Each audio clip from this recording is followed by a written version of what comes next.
से बहुत खुश हूँ कि मैं समझता हूँ कि इस तरह बच्चों को ये चीज़ ज़रूरी है, होनी चाहिए। देखें ना, अब ये छोटा सा अगर बच्चा करेगा तो ज़ाहिर डेफिनेट सारे करेंगे। जब मैं आता हूँ, मैं खुद सफाई करता हूँ, मैं खुश होता हूँ। जब बच्चों को भी देखा है, मुझे बहुत ज़्यादा खुशी, थकावट थी, मेरी थकावट उतर गई।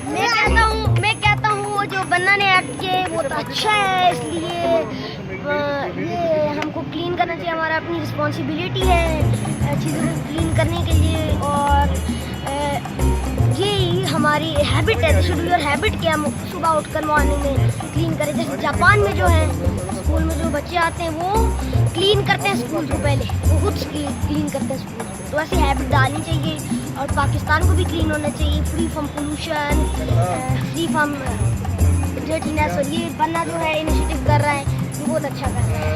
उस्ताद होने के नाते मुझे अपने इस शिगिर्द के ऊपर फ़ख्र है कि इसने 4 साल की उम्र का ये बच्चा है और इसने जो काम किया है ये यानी कि एक सबक है कि इस्लाम में जैसे हदीस है कि सफाई निसफ़ ईमान है। यानी कि 4 साल के बच्चे के ज़हन में ये है कि मैंने खुद ये काम करना है अपने हाथ से।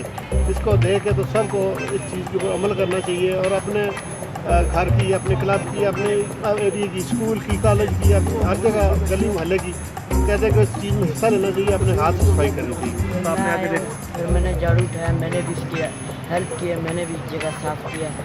माशाल्लाह जो हमारे मिनी कमांडर ने जो एक नमूना हमारे लिए पेश किया है, देख के बड़ी खुशी हुई है। और इंशाल्लाह आइंदा हम आएंगे तो पहले इंशाल्लाह अपना क्लब इसी तरह साफ़ होने देंगे और नेक्स्ट टाइम हम कमांडो को मौका नहीं देंगे कमांडो आके हमारा क्लब साफ़ करें। हम खुद ये अपना क्लब साफ़ करेंगे, उसको साफ रखेंगे इंशाल्लाह। और कमांडो ने जो मिसाल कायम की है और वो बेमिसाल है।